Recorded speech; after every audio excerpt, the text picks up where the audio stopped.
I'm struck by the way, what I do watch on YouTube, Lisa's something talk. She's Chinese, or yeah, I guess she is. She speaks Chinese too. And very earnest and just studies what's happening in China, present. And now and again I find I'm watching one of hers, say, a month ago, even a week ago, and I find I'm thinking, oh, but there's no point. Things have moved on from then, and this is conjecture, and we now see what's happening. We've moved into the, a month later, or whatever it is, 3 months later, or a week later. And her recordings of the last 3 hours ago, I'll say, or yesterday or 2 days ago, they are still pertinent and real. But there's really not much point in watching something of 3 months ago, because it's just historic interest, in that that's what the problem was at the time, of course, if you were studying the history of things. Whereas my recordings are something, well, I say mine. I feel they're of God, of course. And they're helping us understand living, a situation that life on this planet is always with, coping with good and bad, uncertainty and change. And, well, the same as ancient philosophy and religion less so,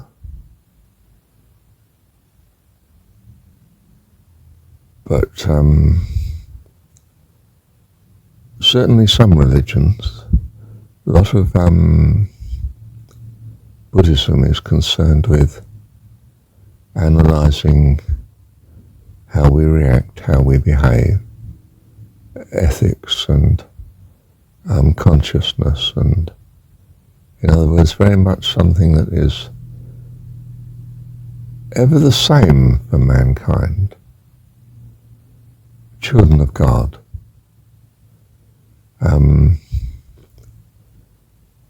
The ideas and the concepts are still pertinent.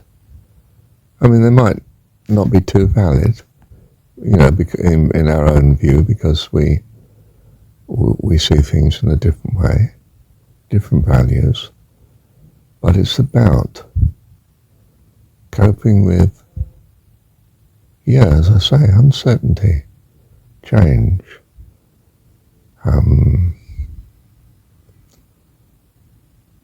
values,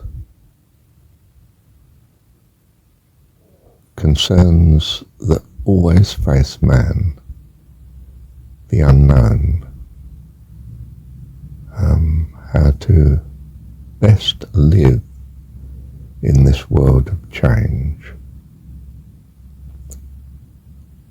and ignorance, and good and bad. And I'm so encouraged that these recordings of mine are, I can pick up a recording of a few years ago now, and it's still alive to me, and sure, I can see how I've moved on certain issues, but I must do that more. I was bringing into publishing recordings I made of, in the earlier times, the earlier numbers,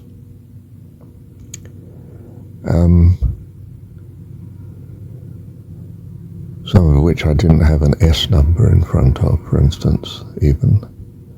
They were just by date, and others were,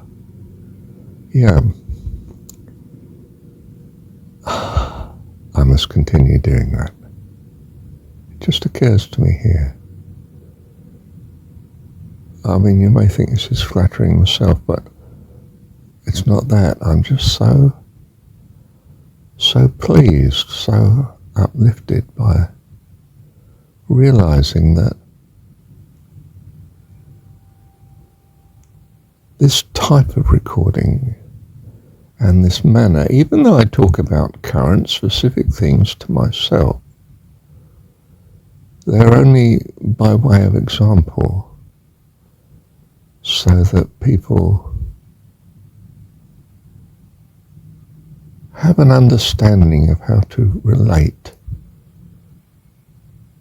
to all the complex of living, even though you live in a different culture and a different time.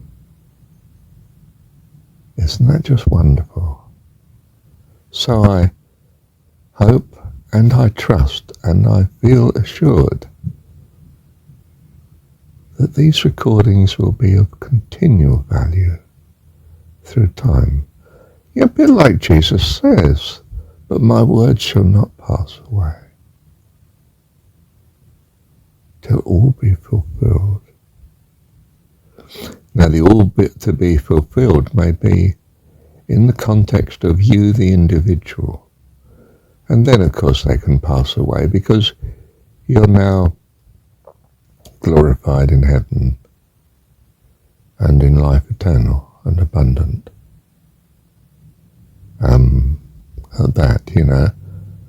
So there's no need there. But the words will not pass away, certainly while heaven and earth is here, because of the nature of heaven and earth here.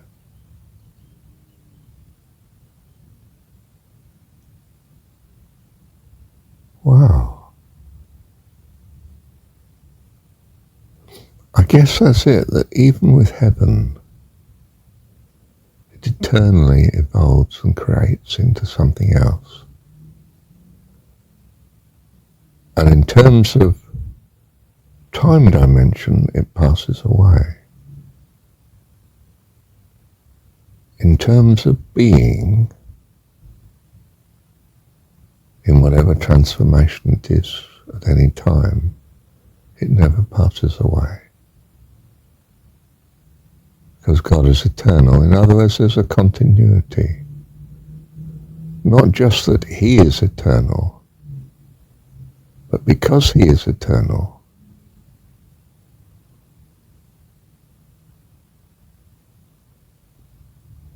the being always is, in some sense.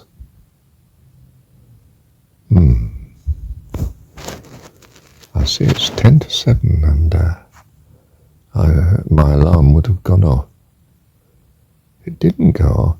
I suspect I've got it on mute still. Let's have a look. No, I haven't. Wonder why it didn't go off, because I was actually recording. Wasn't that good? It didn't interrupt me. It used to, didn't it? Or perhaps not the alarm. I don't know. I just got a notification, but not a sound. Let me pause. Well, you may think, why is Marshall so pleased about this? Well, it's incredible, isn't it, that it can be of lasting value. I mean, in the essence of what is in the Jesus story, and He says, my words shall not pass away. Heaven and earth, this heaven and earth. He might be referring, if you like, in Eastern terms, to the astral and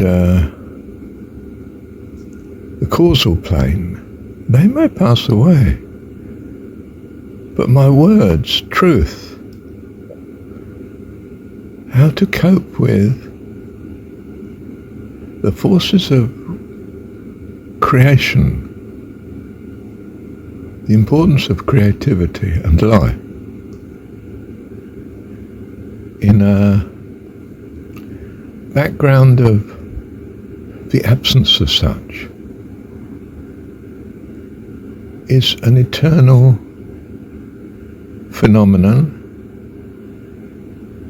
which needs our understanding and handling of. And we're learning that here.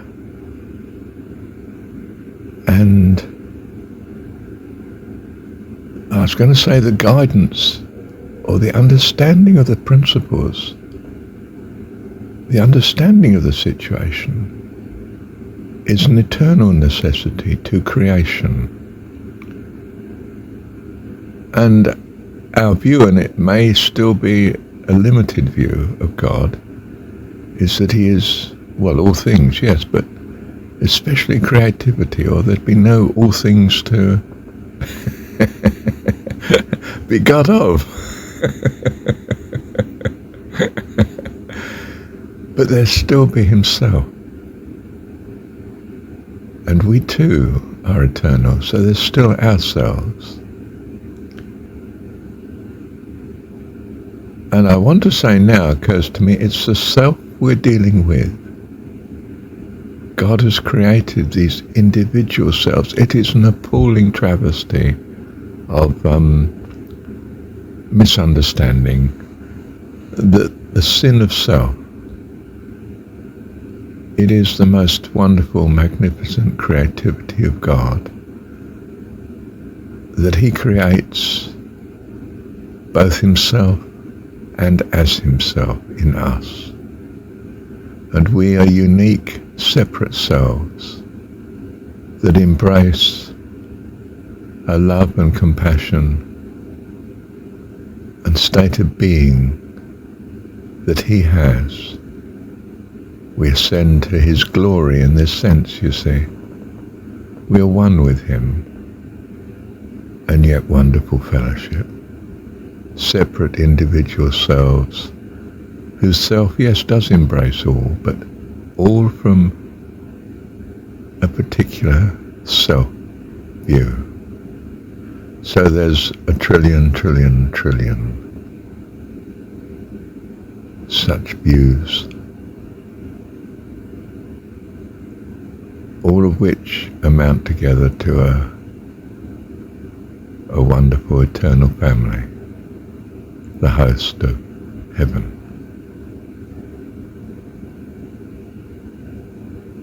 To the glory of our Heavenly Dad. So my words don't pass away if they are wrought in him. And I find, wow, that they are, because I'm a child of God. By his grace and loving kindness, and who he is, our Dad. Love you, Dad. Thank you, Heavenly Dad. And I'll add a note, it seems very usual that I do this, that I would not have launched into this. Because, I was apparently very close to time when I have to get up, take the kids to school. And I just started, and then it rang, the alarm, or at least it gave me notification on the screen. And I realised, wow, I've just squeezed this in. In other words, it wasn't that I was in some prepared state. I'd just come out of sleep. Only a question of minutes, a few minutes before starting the recording. Do you see how in some sense my rest was my preparation to the sensitivity of the mind to this particular view and this point? I had just had a dream where I found my phone. It was in the lining of this soft bag. And I said, I found my phone. And it was bizarre, really, because it was vibrating, and it shouldn't have been vibrating, because this was days later after losing it. In the dream, you understand, it's a dream I'm talking about now. And I sort of felt or heard this vibration, low vibration. I thought, that's my phone. It still exists. It's still around. And there it was. I found the shape in the phone. Remember how clear the shape was now in the dream through the sort of fabric of the bag. It was inside the lining. Somehow it's got into there, and I couldn't think how on earth it could have got into there, or how I missed it when I previously checked my bag and so on. And does the phone symbolise something of significance in our daily life now? I'm using this phone a terrific lot. It's the medium by which I record, the medium that reminds me of things. It's becoming a serious integral part of coordination and creativity in my life.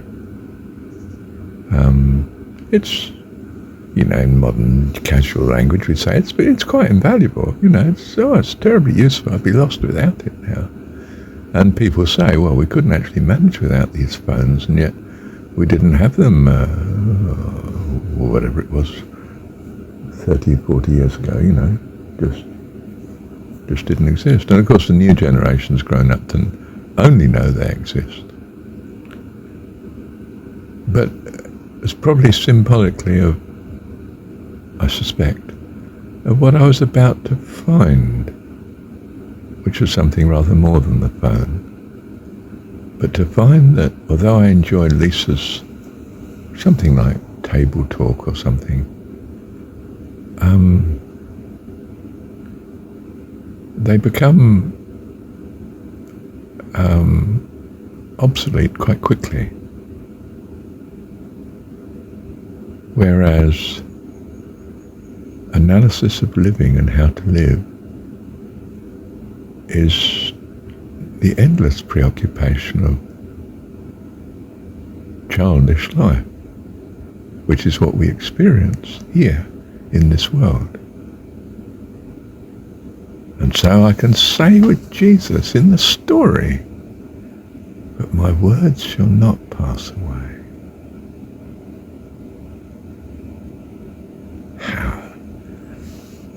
How very unhumble, and you might think self-elevating, but I don't mean my words, do I? I mean, I'm so grateful to God that He has these recordings come into existence. How I can use them to best value for others, I'm not clear. And I am clear that I don't need to. My Heavenly Dad will see to that. If it's of value. If He chooses to use it. And I trust that He does. But even if He doesn't, it's been such a blessing to me. Love you, Dad. Thank you, Heavenly Dad. Oh, and I can see how they could be used for centuries, millennia.